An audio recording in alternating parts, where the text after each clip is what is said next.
YCP senior నేత మాజీ MLA Chevireddy Bhaskar Reddy మద్యం కుంభకోణంలో 38వ నిందితుడిగా పేర్కొంటూ ప్రత్యేక దర్యాప్తు బృందం అధికారులు అరెస్టు చేసిన విషయం తెలిసిందే. బెంగళూరులో మంగళవారం సాయంత్రం ఆయన అదుపులోకి తీసుకున్న పోలీసులు సిట్కు అప్పగించారు. దీంతో మద్యం కుంభకోణంలో ఆయన పాత్రపై బుధవారం నుంచి సాయంత్రం 6 గంటల వరకు సిట్ అధికారులు విచారించారు. అయితే ఈ విచారణ సమయంలో చెవిరెడ్డి రచ్చ చేశారని, సిట్ అధికారులు అడిగిన ప్రశ్నలకు ఆయన సమాధానం చెప్పకుండా ఎదురు ప్రశ్నించారనే కథనాలు వస్తున్నాయి. అయితే వీటిలో నిజమెంత అనేది ఆసక్తిగా మారింది.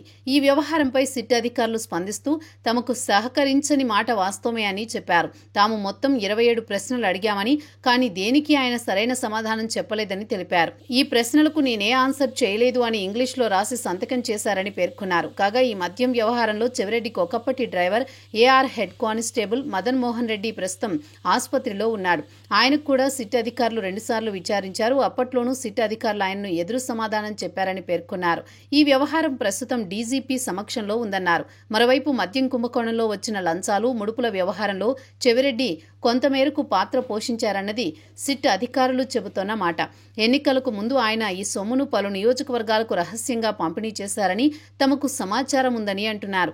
అయితే చెవిరెడ్డి ఇలాంటి పనులు చెయ్యరని, ఆయనకు అవసరం లేదని వైసీపీ నాయకులు చెబుతున్నారు. ఈ క్రమంలోనే చెవిరెడ్డిని సిట్ అధికారులు A38గా పేర్కొంటూ విచారణకు పిలిచారు.